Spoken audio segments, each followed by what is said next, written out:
Dick ball. Strange.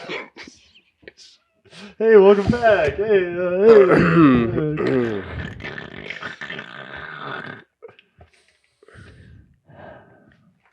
I don't. What's happening? All right. This is series 11. We've made it to the good era, the Christian. We finally made it. All that other shit was just a waste of time. Yeah, it was a setup for the We payoff. had to suffer through. Yeah. Now we're here. I don't even remember what happened last. Basically,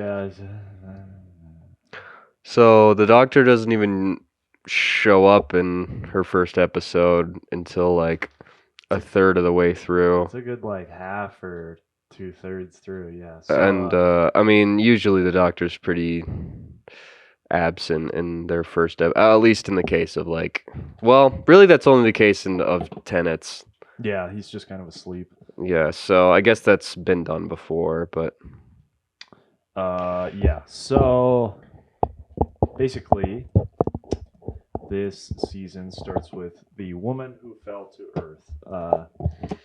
This is, in name only, a parody of a 70s Nick Rogue film, The Man Who Fell to Earth, which and only you would know this. Which stars David Bowie and is, in my opinion, not very good. Like this episode, kind of. So maybe that's where the parody comes. So really, it's a genius episode, just because of the parody name. Yeah. So there's not. Okay, let's try and figure out what the fuck is going on in this episode. They start by basically just introducing all the new companions that are going to be here throughout the series. Yep. The Ryan, the young black man, and his grandmother, his Nan, and his step-grandfather, Graham, or as they like to say, Graham. And then a friend of his from grade school, Yaz. Yep. Who's a policewoman. But yeah. I thought that little bit of like when she first and then Ryan is trying to learn how to ride a bike, and he sucks at it. And he's It actually opens with Ryan talking on YouTube. Yeah. It's kind of a Love and Monsters type thing with our boy Elton, except it's boring. I think the video is called Hey. Yeah, and they're doing the bait and switch where he's talking about the best woman he's ever met, and you think it's going to be the doctor, but anyway. And they find he throws his bike off a cliff because he's mad. And then he goes down into the forest to find it, and he finds a big ball sack. Yeah. And then that's when he calls the police, and Yaz comes. And I did like the bit of them kind of like reconnecting and being like, "Oh, is that you from grade school?" I thought that felt genuine. Yeah, that was all right. But at that point, I'm like starting to be like, "Okay, where's the doctor?" Yeah, what is this? And then it gets really weird when Graham and Grace are on a train with Paul Dano. So if anything, that should make it a 10 out of 10. You're right, because they're on a train. Yeah. I guess we could kind of mention this in the series overview type thing, but we right off the bat really get this change in tone, in how it's directed and how it's edited, and it doesn't look like Doctor Who. I think we talked about that, and since the Doctor's not there, it really doesn't. Yeah, there was a bit of that with the obvious turn in eras in showrunners from Davies to Moffat, but it was still very much Doctor Who right out the gate. Yeah, even though the quality changed. It like feels very different, but I mean that first shot in 11th Hour, I think, is. It was a strong start. The TARDIS falling, right? So like you're like, okay. And the rest of the episode is pretty good, so it's a strong start to another era. But this is like, am I watching a soap opera? Yeah, like, it's very bizarre, and it's shot like a Marvel movie. All the colors are so saturated, the shadows are crushed. The editing is like every 2 seconds. We have a lot of notes where it's like close up, close up, close up, close cut, up, close zoom, up. wide shot. Yeah, it's bad. It's really bad. Half of the screen time or probably more than half of the screen time when it's a like dialogue interaction scene half of that, more than half of that, is like they're all close-ups Yes. to the characters that are speaking, like close-ups in their face, and Yeah. it's really distracting after the 100th time. Yeah, it's bothersome to say the least. Anyway, a big tentacle electricity floating ball falls into the train and kills everyone but Graham and Grace and Paul Dano, Yep. and then And they sucks call the Paul police, Dano and for it. so Yaz and Ryan show up for some reason, Yep. And then the doctor falls through the roof and is like, "It's gonna kill you." I don't know what she says. She just talks really fast. she has a really bad first impression. Yeah. I think Capaldi's is unfortunately bad. Yeah, I agree. As well, but Capaldi, they make up for it by writing him better. Right. Yeah, even Matt Smith was a little. I mean, it's like they do try to do the quirky thing, but she never really grows out of it. Right. And she almost it almost feels like the actress eventually just gets tired of it herself because her lines, like in some later episodes, fall really flat. Yeah. It's like goodness. Yeah, so we're okay. So obviously we're not a fan of this season. We're not a fan of the new Doctor. No. And it's more than just it's a woman. Like there's a lot more going on. That's so much going wrong. There's so much that's been lost beyond just it's a woman now. Like it's not. It doesn't feel like the Doctor anymore. No, it feels like, and that's to the same point. It feels like a completely different show where you're like, it's kind of got the Doctor Who plot, but the Doctor's not there. Yeah, I mean, I'll get to it with the last episode, but I think even the whole arc was like pure trash. Oh yeah, I agree. But yeah. Anyway, then they find again like more of the season stuff, but the Doctor just feels like one of her companions. There's like nothing. Oh yeah. To distinguish her, they're all just the same. True. Except for Yaz. Yeah, Yaz is the only one that's like kind of interesting. Yeah, sometimes. Yeah. Yeah, but basically, they. The ball sack disappears. A random guy takes the ball sack. The ball sack starts filming. He just looks really pissed and scared the whole time, and then the ball sack opens, and a man with teeth on his face shows up and kills him, and he kills some more people. He says, "I'm not letting you go till you tell me where my sister is," and then he just kills him instantly. Yeah, this guy's kind of based Tim Shaw. Yeah. He's kind of epic, but he's like the antagonist of the season. Apparently. Yeah. Even though he disappears. Yeah. I mean, he's only in the first episode and the last episode, but they do some funny lines with him. They do some funny stuff. And then the electric tentacle monster shows up, and it's like data or something. Yeah, I was collecting data. And he's like, got to track down. He's on a mission to hunt people, and then they're like pursuing. They're doing like a Scooby-Doo thing. Trying to go after him, and then the grand climax is at a construction site where British Paul Dano's at the top of a crane, and Tim Shaw's going after him because he's a target, and then the Doctor and crew are trying to stop him, and then Grace dies for literally no fucking reason at all. Tim Shaw is gone. He's been defeated. The Doctor brutally murdered him with DNA bombs. And DNA bombs. And then teleported him to hell, and then got mad that Paul Dano slightly pushed him. Yeah, like after the Doctor blew up his DNA and shit, and then like teleported him, or well, before she teleported him, like Paul Dano pushed him off the crane, and then she teleported him, and she was like, that was uncalled for or something weird. And then Grace is fucking around with like electric wires at the bottom of the crane for some random ass reason and dies.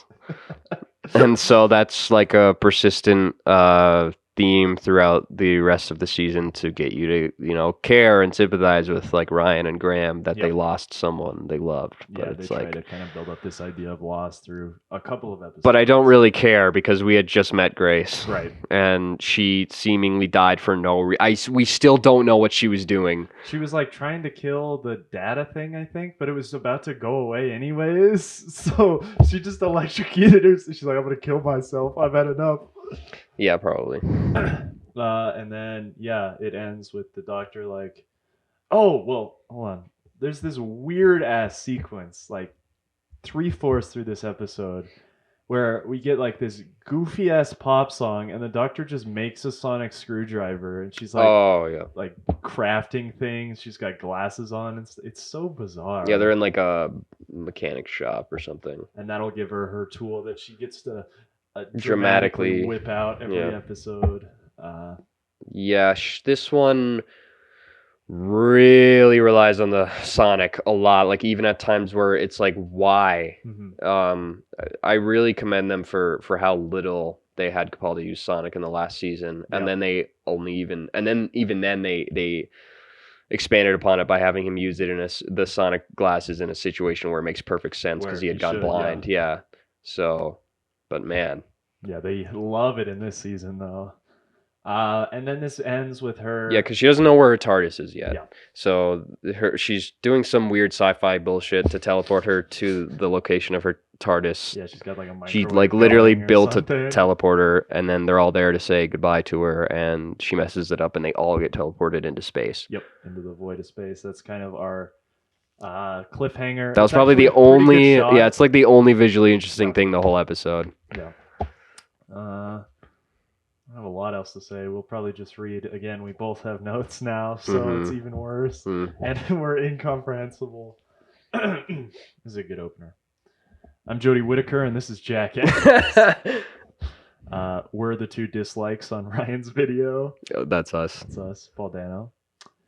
Regeneration Sprach. All right. I meant to put speech, but it autocorrects to German often. She like explains regeneration a little bit. And I think that was like the one part of the episode that we're like, okay, that's okay. Pop music. We're going to get a lot more this season. Here we go. Cut to close up, cut to wide shot, zoom in, zoom out, blah, blah, blah, cut out, zoom, dolly, cut, blah, cut.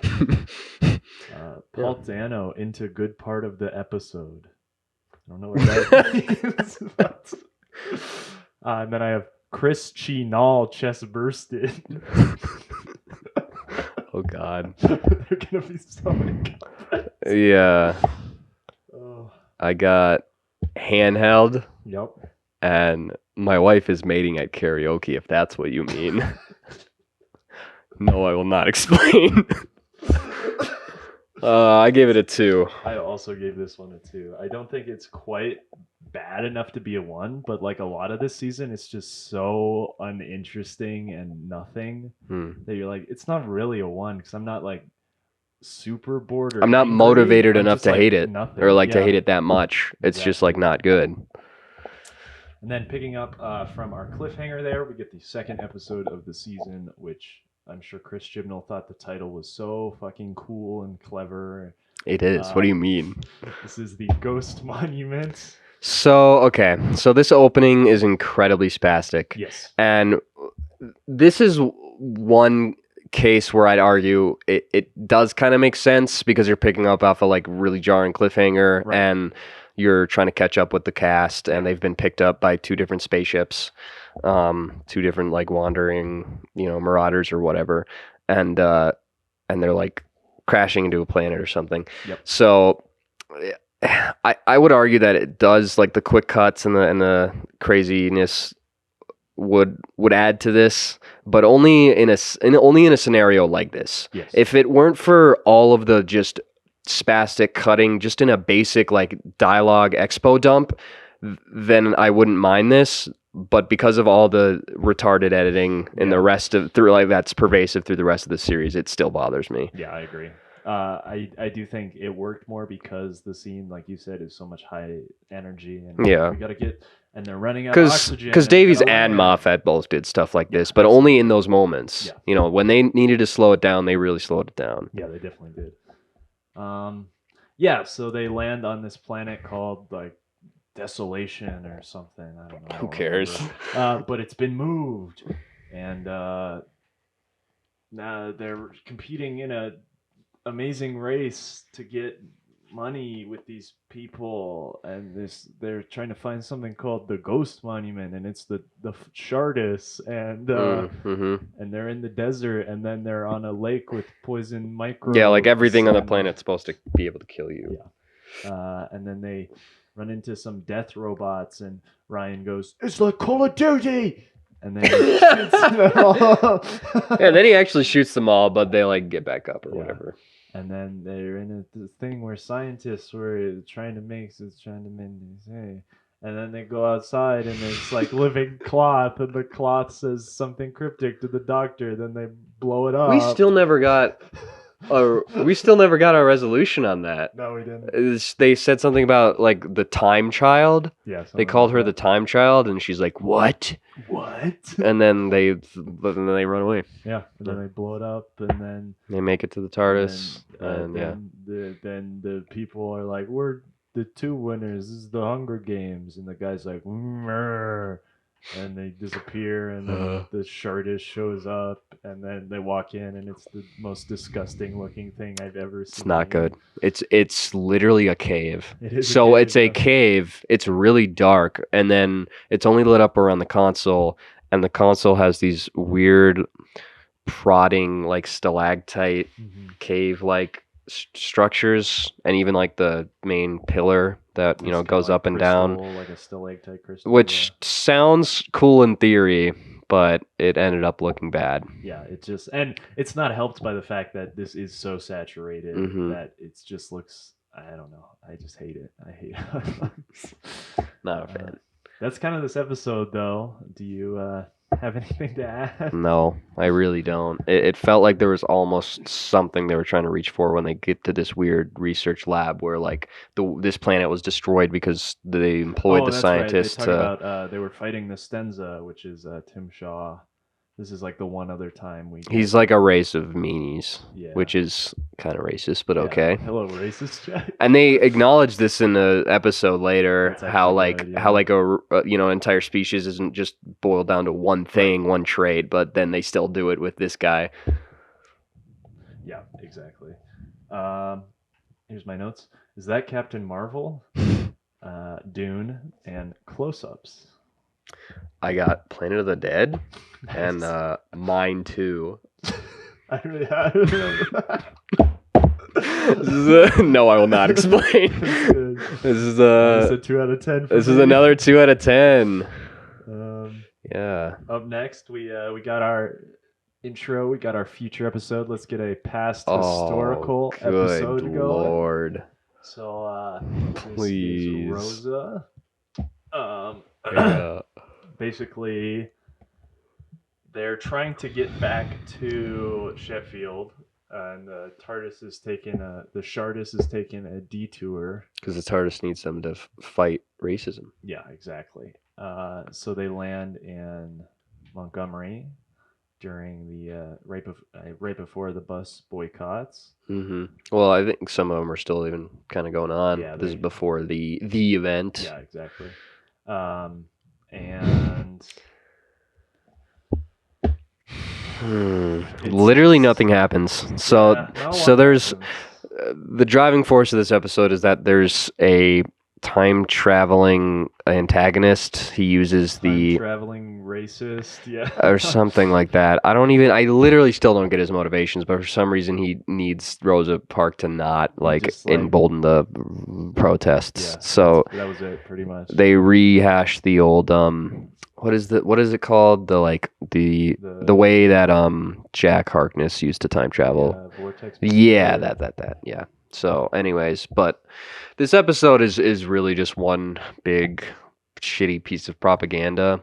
So so the plot is like there's literally nothing to follow other than the plot is the meanie racist time traveler is he can't kill people, so he's trying to prevent Rosa Parks from doing the thing, and then they're trying to get Rosa Parks to do the thing, so they meet her and so it's one big piece of propaganda because no one is like a real human being. It's a Mark Gatiss episode to the extreme in that we get the idiot's lantern lines all the time.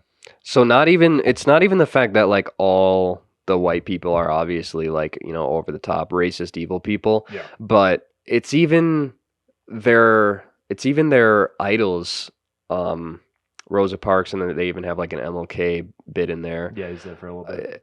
Neither of them even feel like real people. No, not at all. They're just these symbols. Yeah, you said it perfectly when you're they're just deifying her. Yeah. They don't make her down to earth. It doesn't help that the actress is really forcing an accent, an Alabama accent. They don't care that she was a real person who actually did stuff. They care that she was this, symbol, this deity for the they don't have a single moment where you can begin to relate to her, or it's like she's just there to be a social cause. Yeah, and they could have done something really interesting. Like they could have had, it'd be maybe a little cliche, but they could have had her, falter a little and be like, should I really be standing up against this? And then maybe the doctor has to come in and kind of like embolden her, which would normally be what like the doctor would do.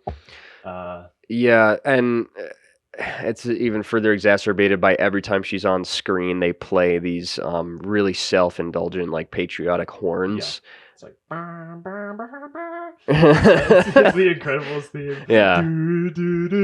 I wish. Yeah, and so I knew even before it happened that it was all leading up to the famous. It's not like, obviously I knew they were gonna show it, like her, the bus sit-in or whatever, where she refuses to stand up.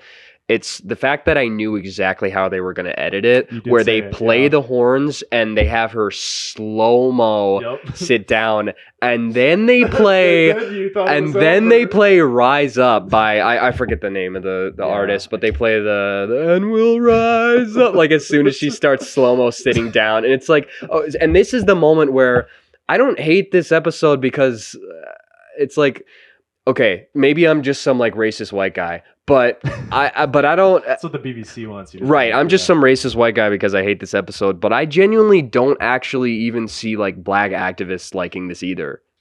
I couldn't see them liking it either. I really couldn't. Similarly, like they don't care about Rosa Parks the person. They just care about this idea. And if you were a civil rights activist, whether then or now, you mean the writers? Like, yeah. Yes. So if you're a black activist now, you're going to be like, yeah, I care about the person. I care what she did, not like this big symbol or whatever. Yeah. Well, I mean, yeah. I mean, they'd care about both if they're trying to get political, but it's like I can see them drawing the same conclusions, that they don't make her feel like a real person. Right. And it does all feel really hollow and so like extreme and caricaturesque. Yeah. So there's really nothing to this other than that. It is very and it just they play the Rise Up song for the last remaining like 3 minutes of the episode, and it just ends with the doctor showing her companions a fucking slideshow of footage from the 60s to her companions in the TARDIS about like what she did and how this like started the civil rights, and then she's showing like civil rights footage, and it's like, why didn't you just take them there? Right? Like this is a history lesson in school. Like this is something literally every American student in public school has experienced, and she's just being like a teacher right now. Yeah. She's not being a cool badass like time traveling friend. Right. She's being an activist, like a teacher, like the worst kind of activist that won't even like, that has the opportunity to literally take you to these moments in history, but doesn't. But I mean, like I understand, like it's the end of the episode, so they're running out of budget at that point. But boy, this episode stink. And they could have done a lot more with the antagonist too to make this interesting. Like they could have had it where, give him some sort of ethical dilemma. And I know this would mess up their political message, but it'd be kind of interesting if he comes back to stop Rosa Parks because, after segregation, this gives way to a movement that ends up destroying the future, whatever, like give it something where you can be like, okay, he's the KKK takes over America. Give him something so he's not just like big evil racist. Right. Man. You could have, even if he's like racist but also mostly in it for like the money or something. Sure. I think like he goes to the future, and if the civil rights never happen, it's destroyed and there's no money to be made. It's like that would have been way more interesting. Yeah, that's at least something. Yeah, and even like, and of course the bus driver on Rosa Parks' bus is like not even a person either. Yeah, no, actually I remember it started and I thought I was like, oh, okay, maybe they're gonna give him a little. Well, they have a scene where he's like in a bar and then you show him fishing, but like, but he's still like, I'll make sure that none of them cause any trouble on my bus. Yeah, because the part where I was like, oh, maybe they'll make him a human at the start was when he was like, got to keep the blacks and whites separated, just the job. I was like, okay, maybe he's just like dedicated to the job. He's not just this evil racist man. But then it keeps progressing, and it just does not resolve well. It's not great. Like, obviously, we don't hate. So here's my one note for the episode. It's it's the story has a political slant versus the story is the political slant, and that's what this episode is. It's just one big slant. It's not an episode with political commentary that even if we won't 100% agree with, we don't mind, like Oxygen. Sure. Where it's like the political messaging, might not be like 100% off, but it's still accompanied by a good episode with interesting things happening. And characters and plot and So that's just to say that we're not against political messaging in media in and of itself, because really that's unavoidable. Yeah, that's what media is. Yeah. But it's that you can show quality even when you're trying to get a message across. Yeah, absolutely. And then my notes on this are looking at maps. I don't know if that was the Twitter maps or the real maps. What's the difference? Pop song again. And then the last note, why? This is a 1 out of 10 for me. This episode's not good at all. I went into like a fit of rage at the end, so I actually gave it a 0. I don't even think it's worth the money that it was. It wasn't even worth the money spent to make this. Like I usually stop things at a 1 because like it's still something that was created. Right. This is just not even.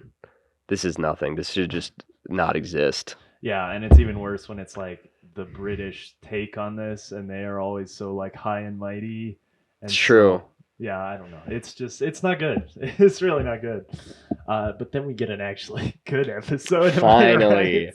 Arachnids in the UK. Arachnids in the UK. So they get back to Sheffield, and they're all saying goodbye to Shitfield. And they're all saying goodbye to the doctor, and then she's like, I can come in for tea. I love tea. I'll never come in for tea. I'm tea. I have to talk at every second. Every second I have to fill with dialogue, or people are going to get bored and turn off the television. I love tea. I'm the doctor. And we're introduced to Yaz's family, aren't we, in this episode? Introduced to Yaz's family, and the plot is driven by the fact that Yaz's mother has a new job. With not sorta Donald Trump. Yeah. I don't even remember his name. Me neither. It is Blump. Donald Blump. McIntyre. I don't think that's it, was it? I think. Wait. Oh, that's the other.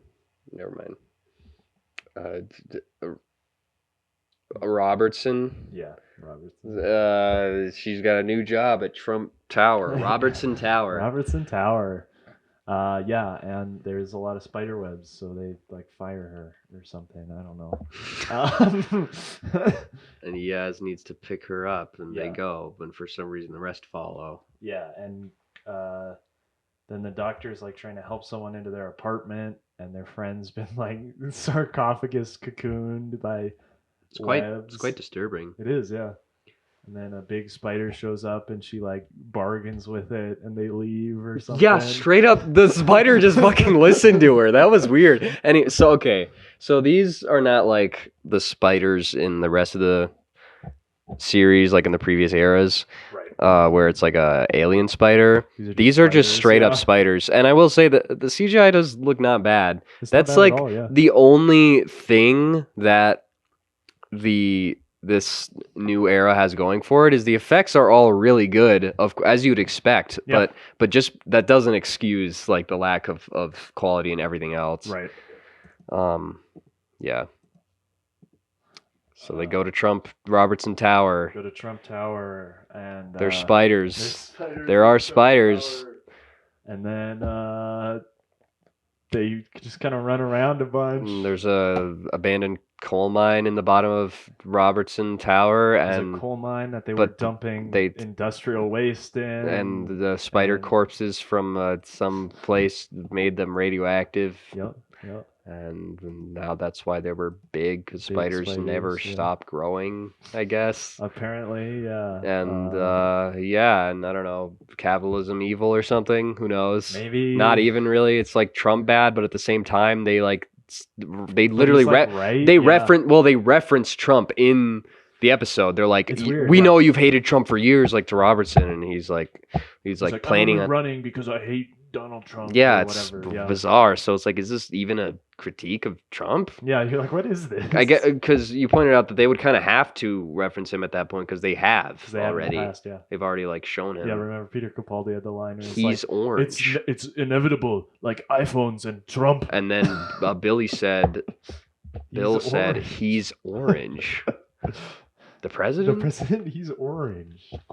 He's orange? He's orange. I actually love that line, to be honest. My one Billy redemption arc. No, but yeah, nothing happens.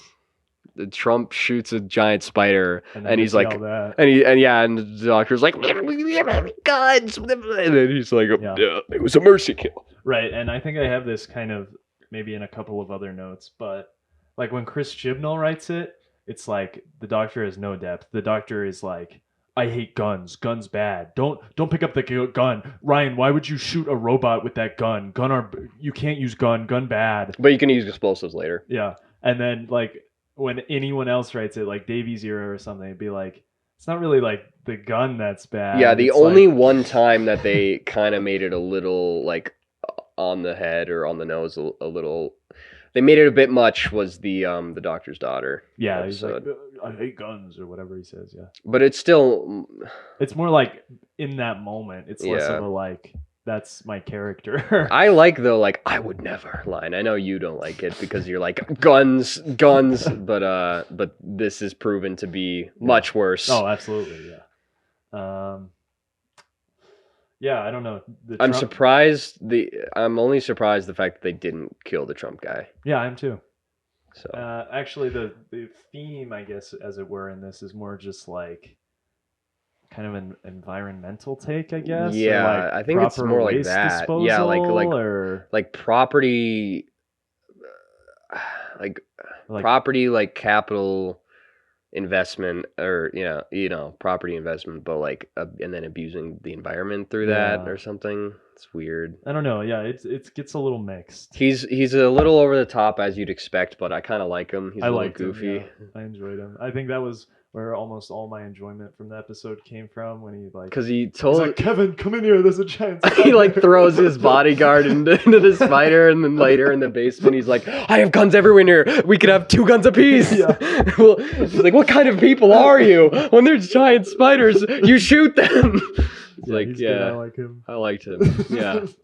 Can we get him back? Can that be the doctor? Can that be the new doctor? Yeah, I guess I'll just go. I read the first one. Okay. This bitch a porn star. Oh yeah. Yeah.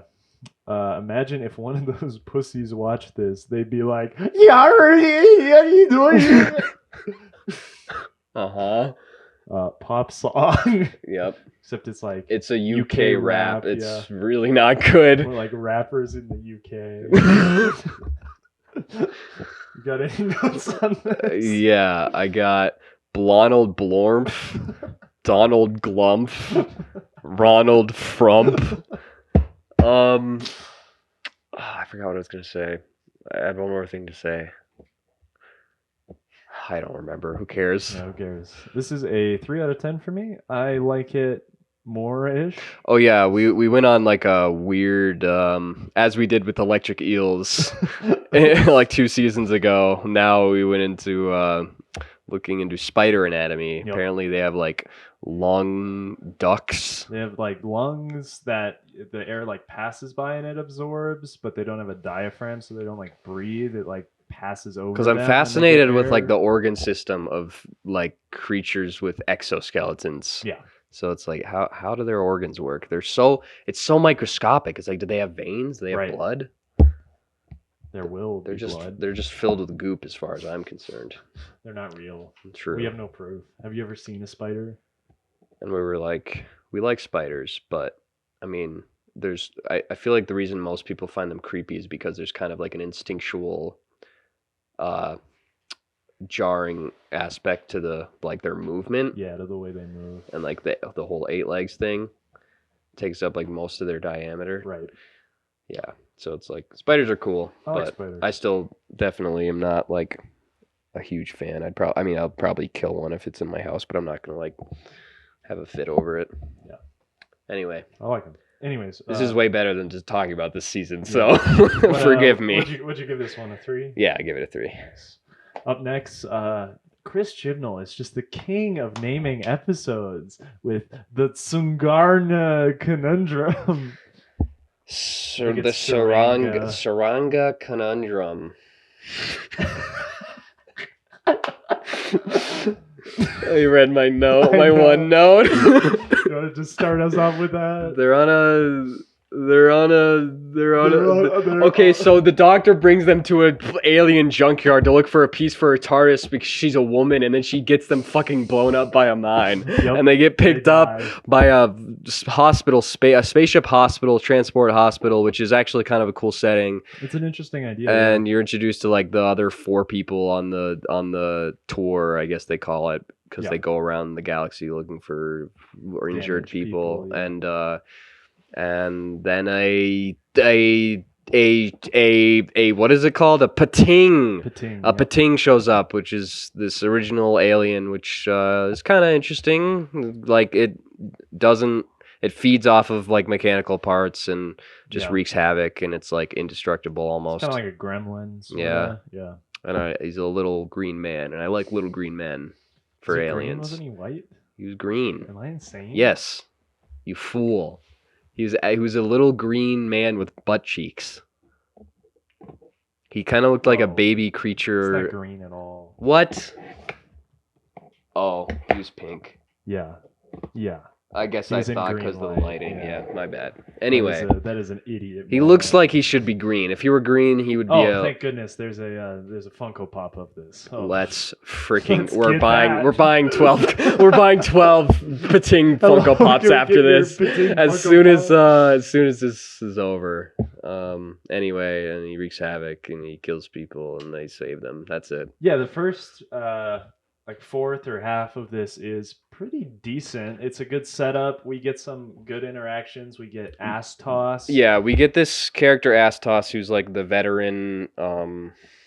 He's like the head nurse. Yeah, he's like the head nurse, and it's good at first because you're like getting used to the environment and the location and the setup, and he actually has kind of like a sort of natural charisma to him. He's a good catalyst for an exposition dump because he feels like he would actually be saying that, like as his character would genuinely be conveying this information. Yeah. But then he dies, and the rest of the episode's boring. After that, it does get incredibly boring. Yeah. There's like a general on board and her brother and like a robot man, and they have to guide the ship or something. Like, who cares? And a pregnant man. Did I put this in the notes? I did. I say Collider is cool. I do actually like the idea of them having a particle accelerator as like the warp drive for the ship. It's like powering the ship. That's pretty interesting. That's about it. Yep. Any notes? Say it. Go ahead. Say it. Ass Toss got his ass tossed. So I brought up something. Okay, so people die in Doctor Who episodes semi-regularly. Almost every episode. Yeah. And I can get why the Doctor can't like go back and save most of them. Like it makes sense. Like it's happening in the moment. You don't want to screw up the timeline by having yourself constantly in your own time stream. Yeah. But in the case of Ass Toss, he got jettisoned out of an air. Like a life pod, and then it like got destroyed. Since that was jettisoned away from the ship that the Doctor was on, couldn't the Doctor have just like silently traveled back in time after she goes back to her TARDIS to the air pod that he was leaving on, and then like save him? That would mean she'd have to care about humans. True. So. I guess the only argument would be like against that would be like she doesn't know the exact coordinates or something. She couldn't like be that fine-tuned because, you know, we all know this Doctor is not a great pilot. She needs 3 other people to help her. Yeah. And they do. They all pilot the TARDIS, which is bizarre as well. My note is Ass Toss and Collider is cool. I gave this a 3. I also gave this a 3. Exciting. Good stuff. So then the one character that's been kind of interesting this season gets an episode dedicated to. I think after this kind of point, stuff. she got some decent writing. Yeah, I agree. This is kind of the turning point. So this is Demons of the Punjab. She wants to travel back to the era of partition to see her grandmother get married. Yep, because her grandmother said she was the first woman married in Pakistan. Yeah. So they go back.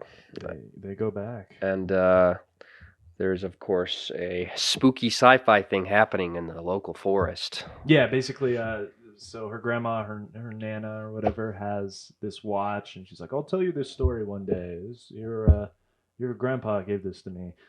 She goes back and she meets her grandma there and her soon-to-be husband. But it's not her grandfather. It's not her grandfather, but he has this watch. And just before we go on, I'd like to say this is probably the one episode this season I actually like looking at. Like, the editing is not extreme. The saturation's not extreme. There were some of those tweaks, but it was better. It's actually watchable. And then we get, like, I think it's in the notes. Yeah, Death Grip's music video where she lands and the doctor has, like, a schizo attack. Yeah, she, like, gets these visions and, like, really scary demon voices in the forest for some reason.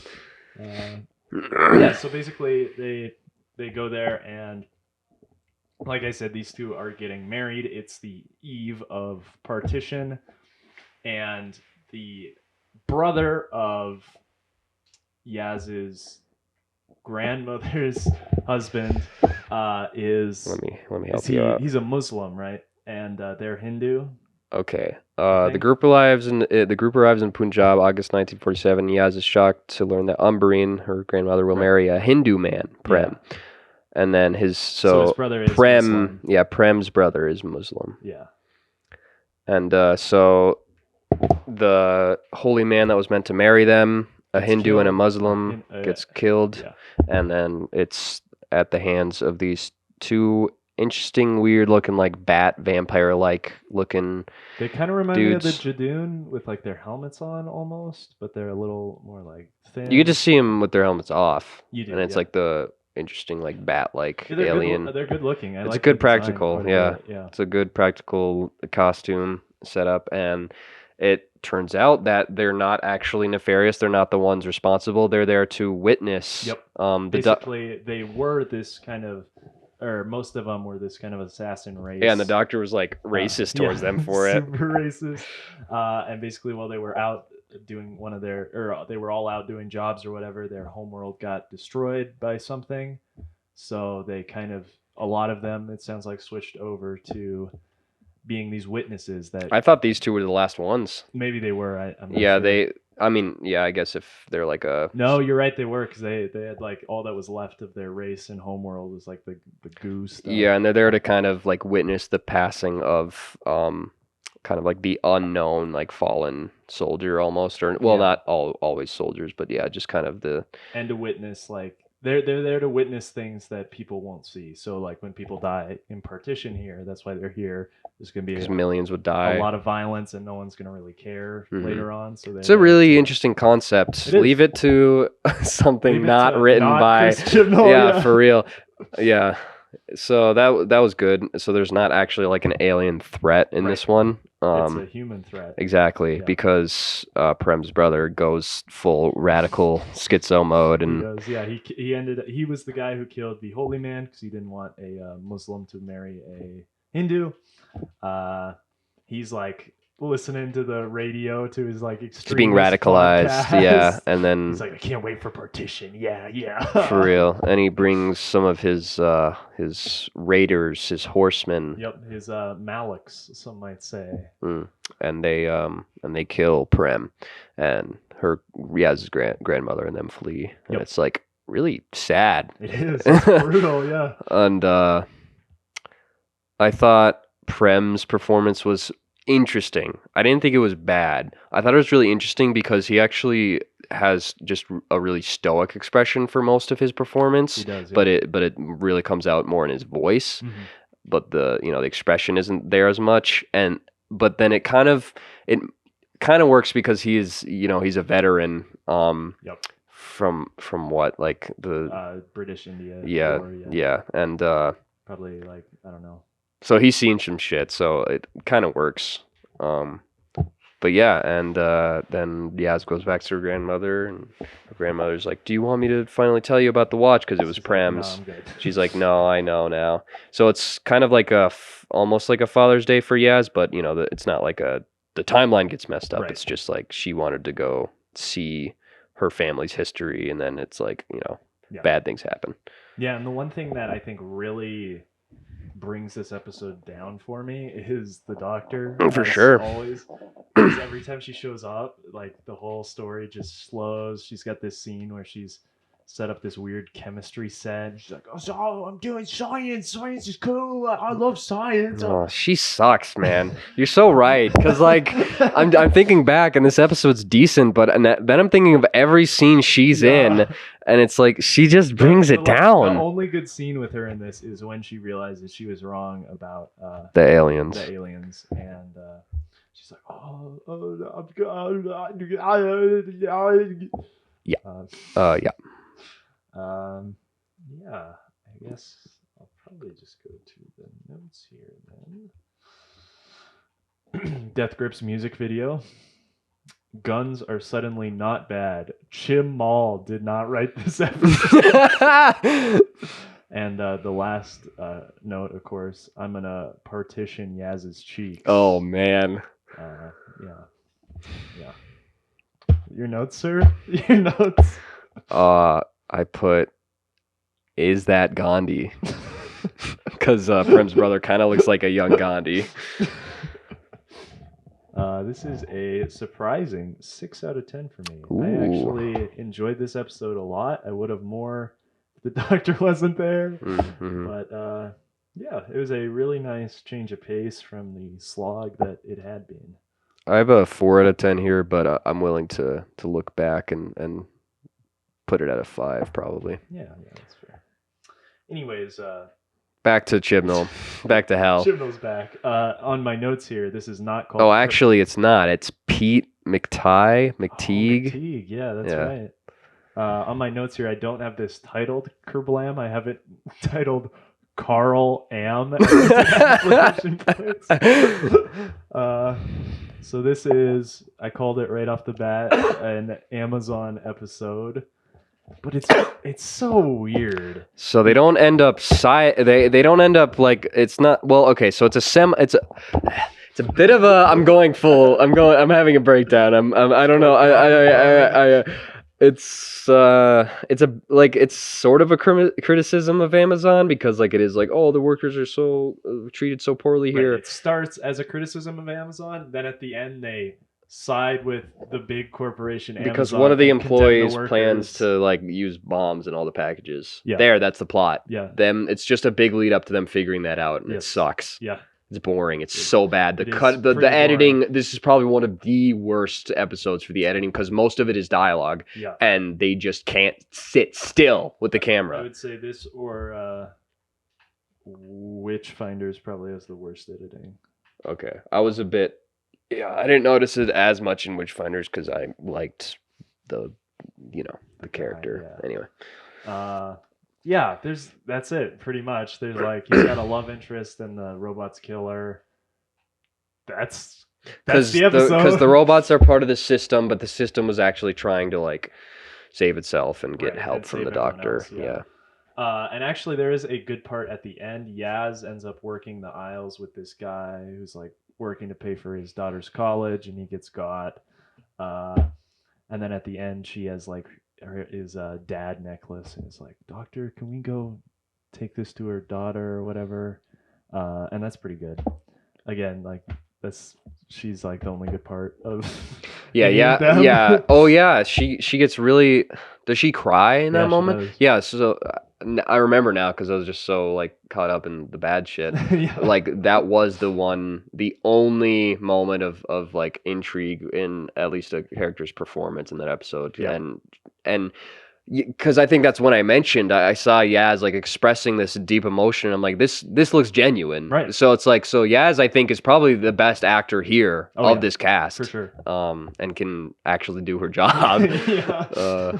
So yeah. So that's, I think after the Devils of Punjab and then that one, we were like, okay, Yaz is like the only one with anything going on. Yeah, she's the only character that's not just Ryan is a cardboard words. cutout, and Graham is like a sad old man. A sad old sometimes man. not a sad old man and just kind of does and says things. True. Yeah. Yeah, again, like the plot is so thin in this. I think I'll just read the notes. Yep. Remember that? Don't know what that's in reference to. I'm trapped. Oh, the Fez. Oh, yeah. That's right. She gets Kerblam to Fez. And it's so forced because the doctor's like, oh, I got a Kerblam. Oh, boy, you don't know. I love Kerblam. It's like, I'm going to thumb your fucking eyes out. You are, it's like not even a real corporation and you just feel like a corporate entity. You feel like an advertisement in this moment and it's not even real. Yeah. Correct. Oh, my God. I'm trapped in a Chinese cookie factory. The bass. There's like this weird, shitty funk bass going on throughout this whole episode. If they go to do anything, it's like boom. Yeah, that's another thing that's obviously been lost is the all the Murray Gold stuff. Yeah. Again, gotta partition those cheeks. It's in here again. it's so apparent that we gotta put it in there twice. Guns are bad again. Yep. I love siding with Amazon. Cystium is sentient, and the doctor killed Charlie. The doctor killed Ted Kaczynski. Doctor killed Ted Kaczynski. Yeah. They were like, come with us. And he's like, no. And they're like, okay. It has 2 seconds to blow up, and they're like, run. Like, it was what? Graham. It wasn't even the doctor. It was literally Graham that said, come with us. Yeah. And he's like, he just doesn't. It's like, yep. Yeah. Great. I got dick ball poo. That's it. That's all I got. This is a 3, maybe? I gave it a 2.5 because like I hate giving out halves, but I really just couldn't. It's like not quite a 2, not quite a 3. You know what? I think I gave it a 3 because of Charlie's speech and like giving us something to think about. But the fact that they just immediately crush him and then side with the big corporation, I'm going to give it a 2. I wanted to get into his like moment there, his Kaczynski moment. But the whole episode leading up to that was so unbearably boring that like I couldn't care less. Yeah, couldn't care more. I'm gonna end up giving this a 2, I think. Yeah. All right, and next up is the Witchfinders. The Witchfinders, which is probably the only other decent episode. This and Demons of Punjab. Yeah. So they show up. This is Robert Eggers. He's back. They're back. Always ripping off Robert Eggers. The Witchfinders. This is like a pretty classic kind of witch trials story, except King James ends up showing up. He is so he's a very like a flamboyant character. Yeah.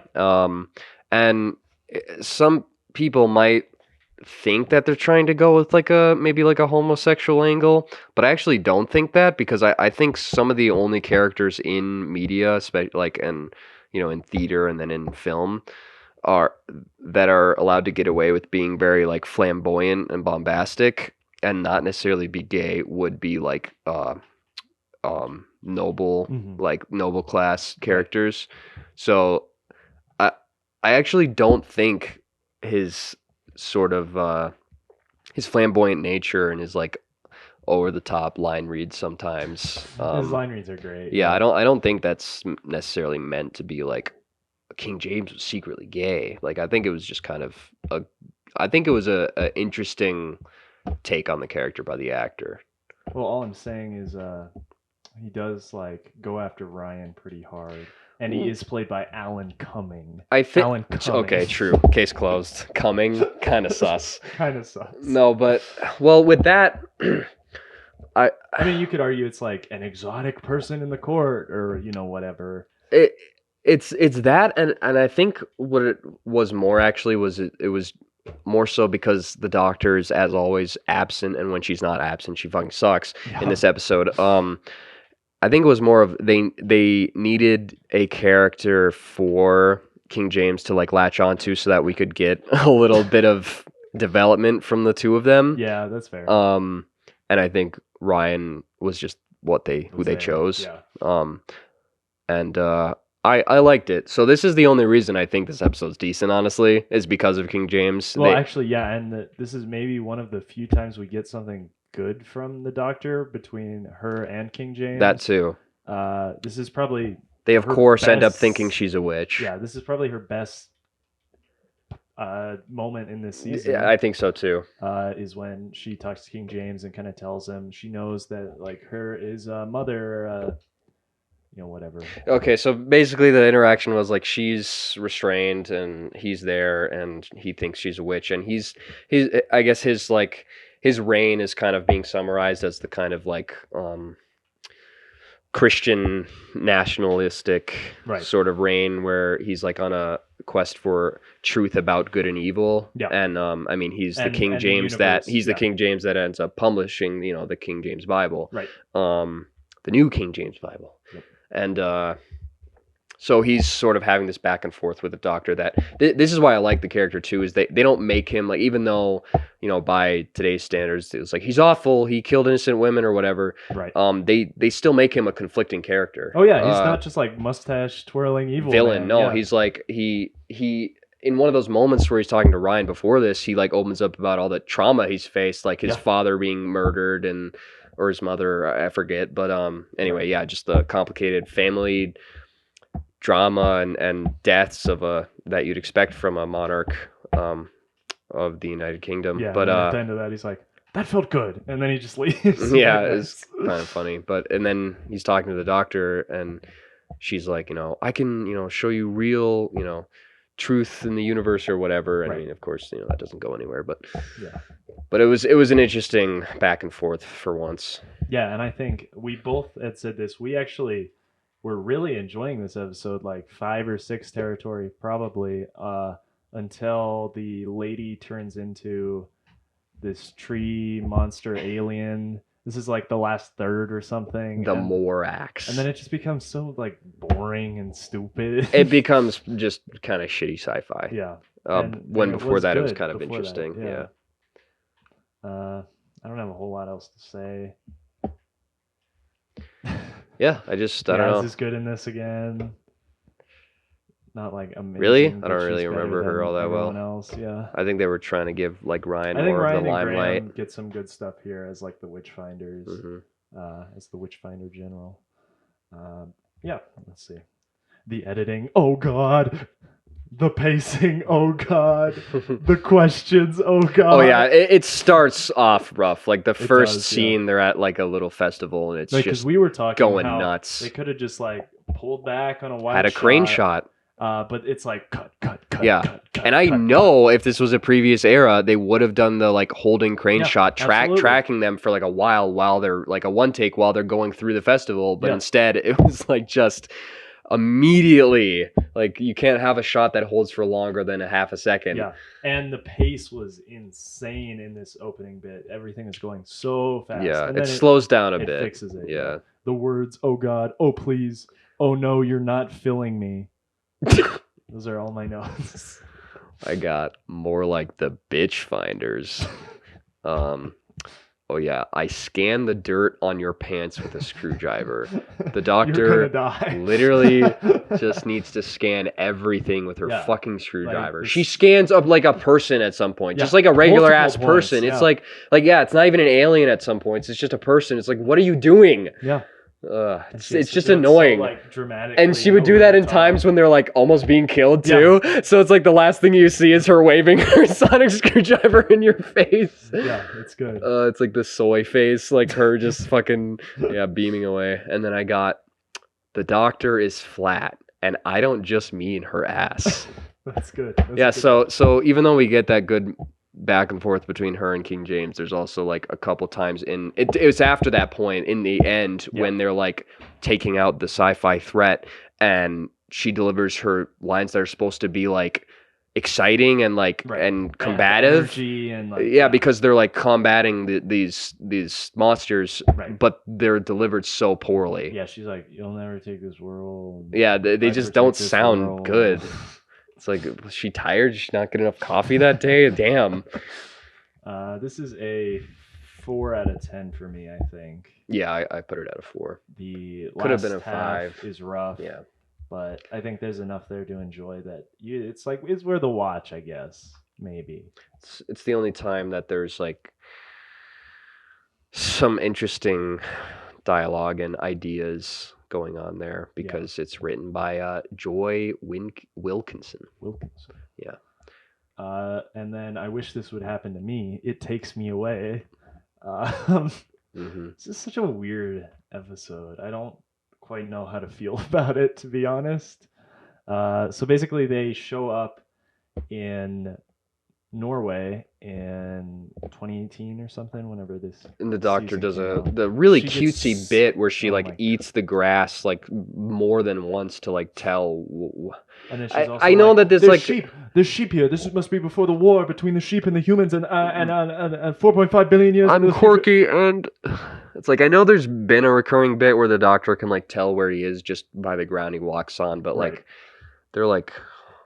Oh my god. Yeah, she lacks the charm is what it is. Yeah. And again, like here she feels very tired a lot too. This episode is so fucking weird. That's what I'm saying. This episode is so weird. They start with this they trespass on somebody's land because they didn't have a fire going, and yeah, it's modern day, and there's a blind Norwegian girl left alone in there. Her dad's been taken away by something that's making noise outside the house, and you know, they discover a mirror in the attic that doesn't show them. They could have made it creepy then. That's what I'm saying. They could have made it creepy, but it's really like well lit and a nice home, so it's not creepy. Oversaturated and close-ups, and they could have made this episode could have been better than it was because it starts to get a little interesting in the second half. I agree. Because at first you think it's like going, the obvious route with some like scary monster in the forest, but they trick you, and it's her father left her there and was playing the monster sounds on a speaker because in this parallel world through the mirror, his dead wife is still alive. Yep. And they find Grace there. Graham finds Grace there. And the doctor goes on this like really fucking schizophrenic explanation about what this is. So it's like a parallel dimension. So basically she's saying at the start of the universe there was this soul attract energy, which is a living universe, but it couldn't play with the other kids on the playground, so it got banished to a different world between the anti-zones here to avoid the worlds colliding, and now the sentient soul attract needs the energy of our universe. I will say this. That in and of itself, the idea, I think is very Moffat. I agree. And in a good way, and I like it. It's a remnant of that old schizo Moffat energy that we miss because everything else in this season, the arc most of all, is incredibly lackluster, incredibly mediocre. It's so down to earth that it's like it's obviously meant for like Marvel consuming fools. People who don't think or don't want to think. So it's like I'll just say this before I forget in the like summarizing of the season, where Moffat might have gone like super over the top at times, trying to like jerk himself off with how grand his ideas were about like time bending and dimensions and memories being real and fake or manifesting themselves, stuff like that. It's still as over the top as he went, and like sometimes it wouldn't be executed in the best way. Right. It was still something. He tried. He was trying to do something. Ideas, so I can respect that like immensely. I can have the most amount of respect for that alone. But this, it's like what I don't have respect for is you not trying, is you just taking the path of least resistance, where it becomes a Star Wars plot of revenge. Absolutely, yeah. It feels, this last episode, we'll get to it, but it feels like a Star Wars movie or something. And it's like, and Davies and Moffat both had their moments like this, but they also had like the grand ideas hidden in there. Yeah. There is no grand idea in this arc. It literally is just like we need to go stop Mr. Tim Shaw. Yeah. Yeah. Anyway, so there's a really weird moment where all the companions are getting taken back to the real world, and the Solitract becomes aware and talks to the doctor and is like, I'm smarter than the rest of you. Obviously, want to keep me more than them. And so she's alone with the Solitract, and the universe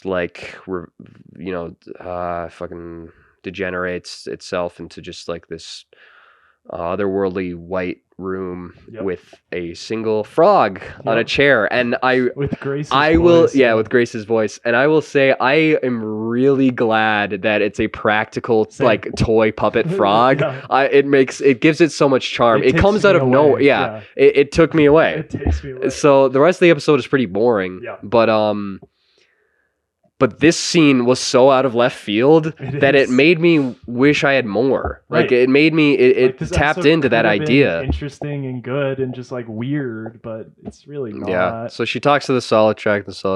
She's like, we can't, I can't stay here. Like I'm, the universe is falling apart with me just being here or whatever. But, just because we can't be together doesn't mean like we have to hate each other or something. It's like, I don't know. It's kind of, it's fine. It's good. It's okay. It's something interesting. And the anti-zone is kind of interesting in just how like goofy it is. It's like these red lights and there's a bunch of moths flying around and stuff. That's like the zone between that and the Solitract universe. I think I'll just go to the notes. Like all these episodes, it's like there's bits and pieces, but there's not a lot to say really. They spent too much time on building up to the idea where I feel like they should have gotten the point across by like the halfway point and then really gone just full Bizarro mode.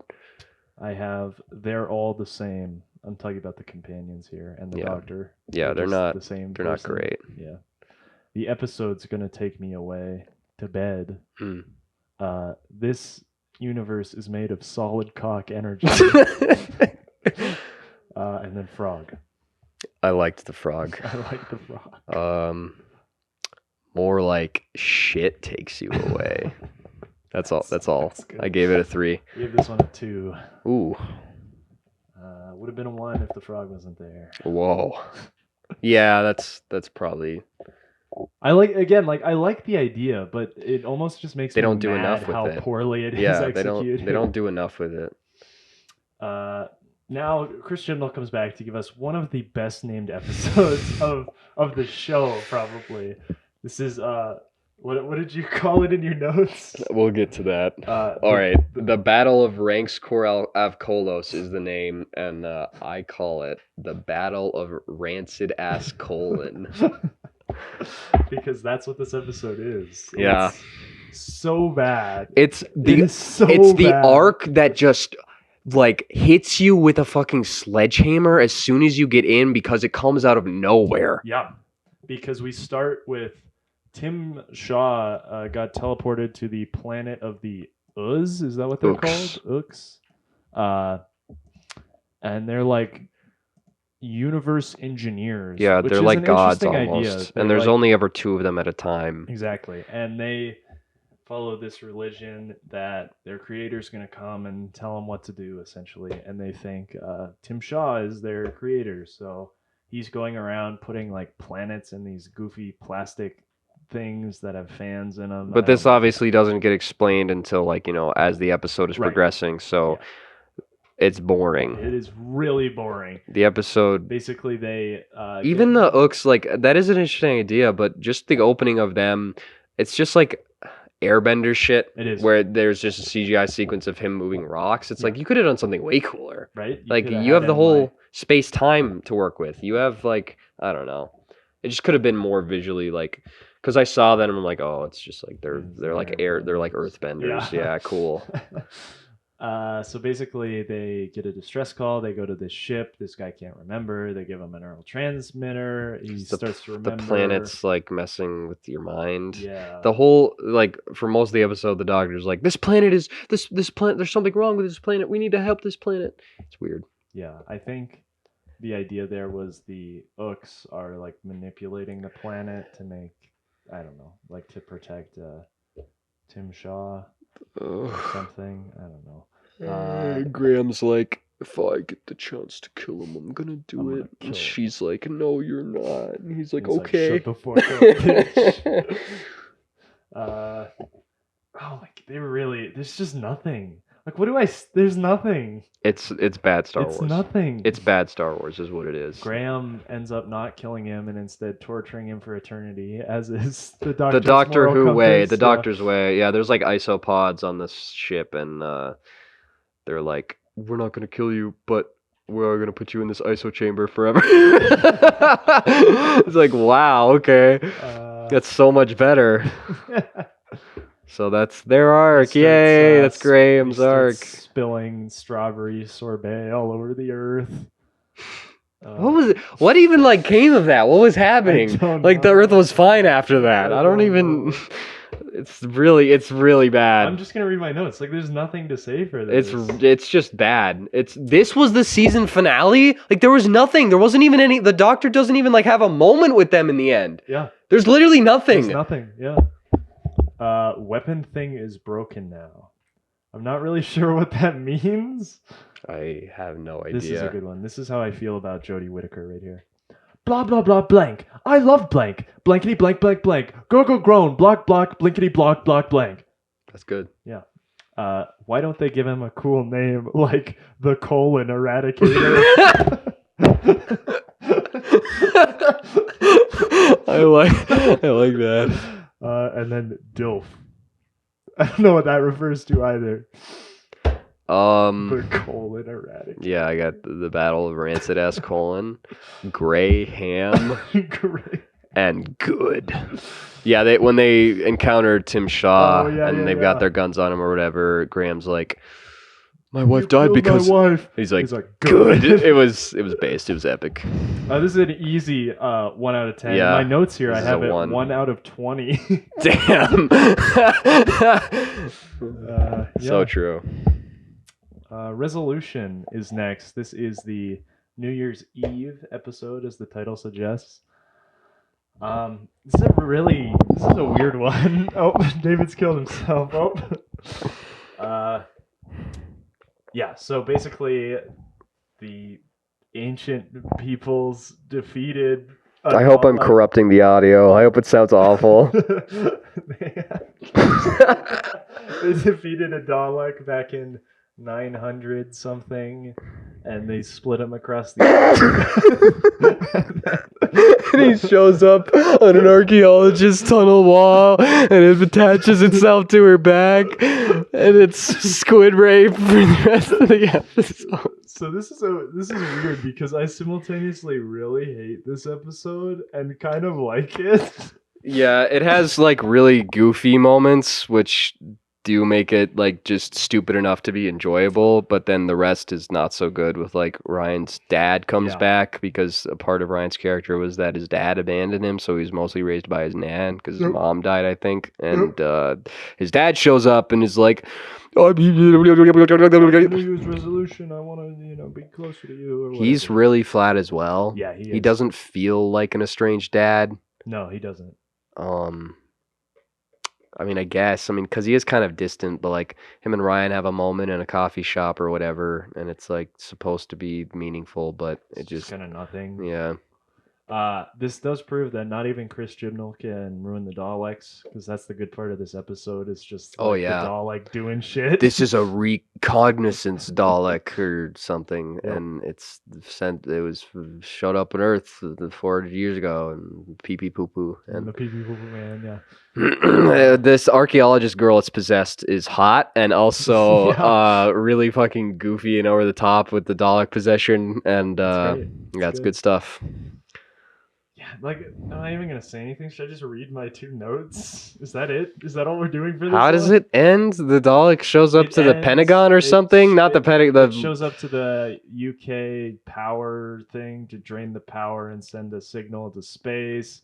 And then they throw him into a star instead of Ryan's dad. Yeah, Ryan's dad got possessed in the last second, and he was about to fall. And like, I thought they were gonna kill him because I thought the whole point was that like he's reconnecting with Ryan, and so you gotta kind of take it away. And then right at that moment, like he's supposed to die. But I guess it maybe makes sense that they didn't because he had already lost his nan. Right. So maybe they thought that would be too much, Ryan, yeah. but I don't know, but I thought companions get tortured forever. It would have made it a little more meaningful. I actually thought the like set and even the score a little bit and like the lighting in that moment was good. Yeah. When he was like about to be jettisoned out. I can't believe they didn't get mad at the Doctor for this. They let the Doctor get away with this. The Doctor takes them up into space, and her plan is to just fucking expose them to the vacuum of space to get rid of the Dalek, and it possesses one of them. So then they can't like.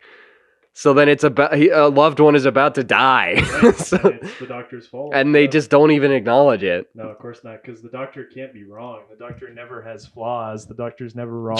I think that's what the rest of her seasons are going to be. Probably, yeah. Because of who this Doctor is, and yes, I think it's because she's a woman now. They aren't gonna have her like make any like mistakes or have any like she has to weaknesses. Be right. So she was right when she said Big Amazon should be the ones in charge and we should kill all the workers. She was 100% right when she said the only moment I guess was the Thagerians, what are they called? Anyway, they were like the vampire bat people who she thought were all assassins, but they weren't. But that wasn't written by Chibnall. Right. So I don't like, as far as Chibnall is concerned, I don't think this Doctor is ever going to be wrong or like ever have any moment of reflection. I entirely agree. Yeah, I don't think it's going to happen.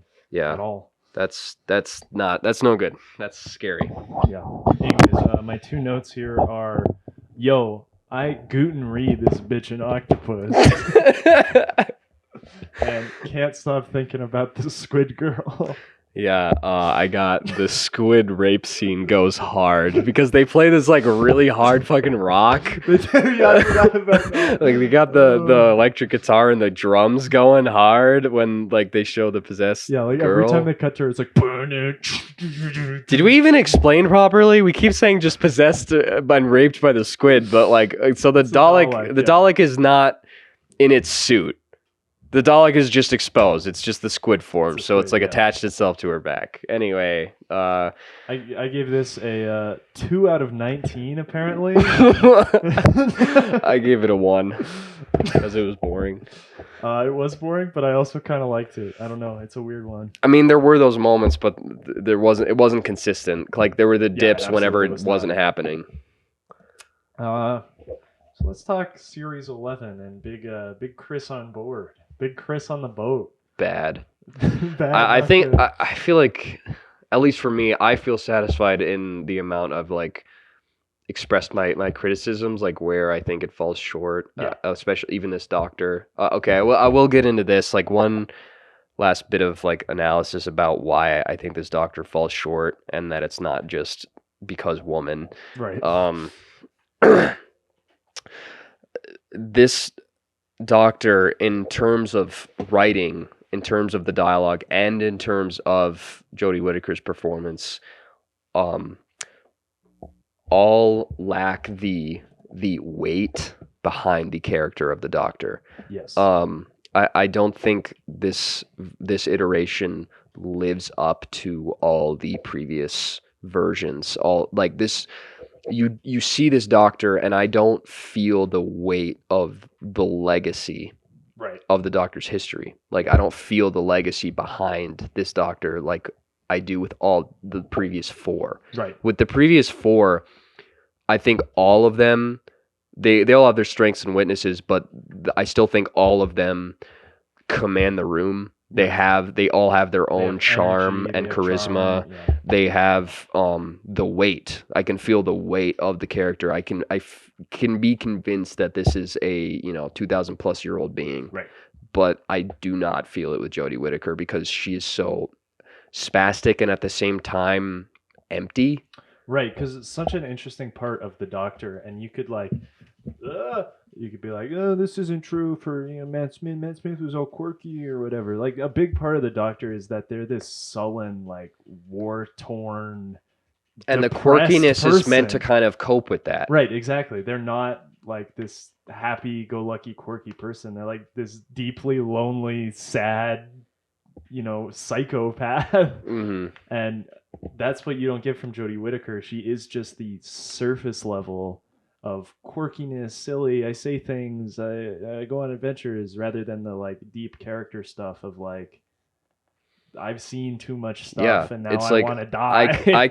I can completely forgive all of like Smith's cringier moments, like in The Caretaker or whatever. I speak baby and fish sticks and custard, because like he still has his moments. Absolutely. Where you can feel the weight bleed through. You can feel the essence of the Doctor and everything that he's seen and experienced, but people wouldn't believe. Even though I hate that speech, I even hate his regeneration speech, but I still like his regeneration episode, because like when he's an old man, it's like it was very convincing. Yeah. And with Jodie Whittaker, it's just words without meaning. It is. She has to, and this is not just her. This is pretty much every character all the time. Everyone just has to fill the void. They have to ask questions. They have to say things. They have to put in these one-liners or in quotation marks. No reflection. Because Yaz says like, let's get some tea, and the Doctor has to say, oh, tea, I love tea, I'd love to go for tea, I never go for tea, and you're just like, what? I could have even forgiven the way she's acted if they just gave her a moment in the like last episode or something where she like stops and is like hurting, right, and like expresses that, and then communicates that like she's only like acting this way to like because she's hurting. Like if she opened up to her companions in that way, that would be like, damn, that's good. But no, you can't do anything. Like fuck you, Chibnall. Yeah, because Chris Chibnall doesn't want her to be a character. He wants her to be this mouthpiece for like, here's my values, I'm never wrong type deal. And the only times we got her as even a slight character this season was in episodes he didn't write. Yeah, of course. So, I don't know. I've heard that the next season's worse. Apparently, yeah. I don't know.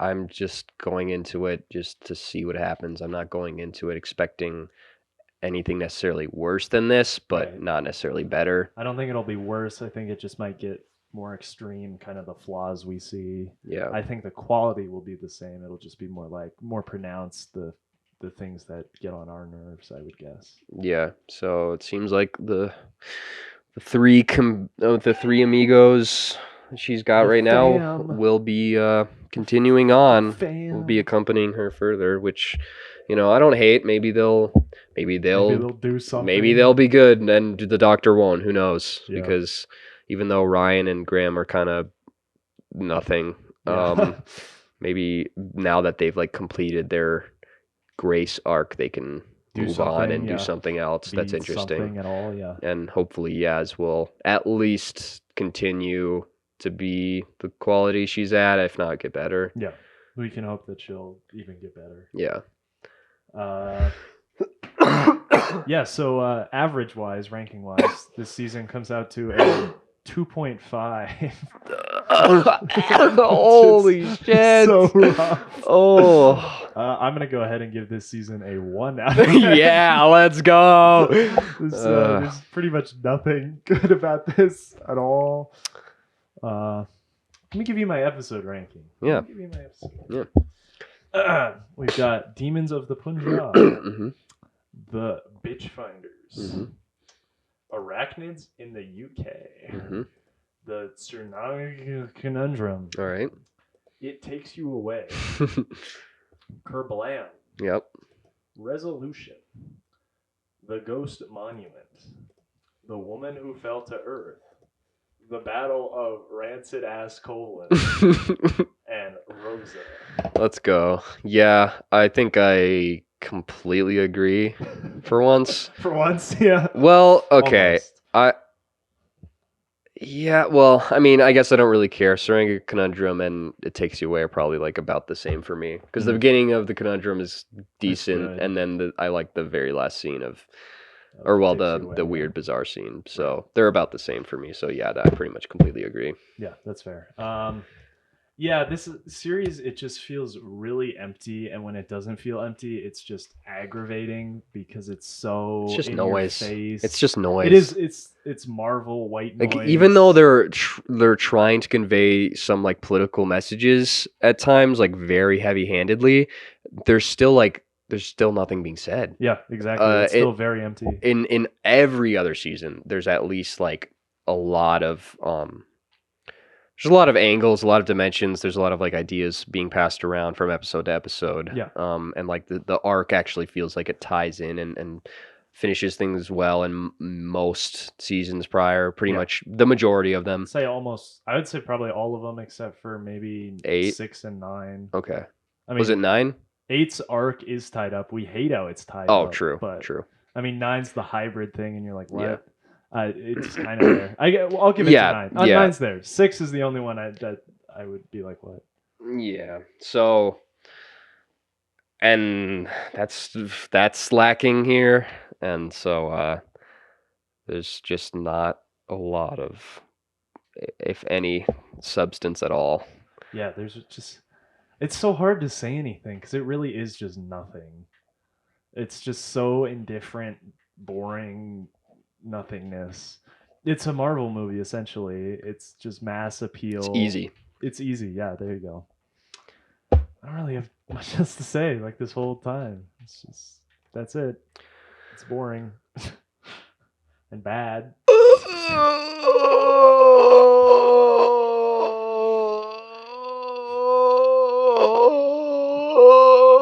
Anyways, you could literally just watch Demons of the Punjab and skip the rest of the season. You'd be fine. Maybe Witchfinders. I would say Witchfinders, and I would say it takes you away just for the weird, just for the weirdness. And that's it. That'll give you enough of the characters that if there are any good ones next season, you could be like, okay, I know what's going on. Oh, and Kerblam, so you can hate modern society even more. Yeah, true. Watch Kerblam. So you can be radicalized. Yeah. Yeah. I'm excited. I'm so hyped to see where we're going. Just a week away. Just a week. Season 12. Killing myself. Just a week away.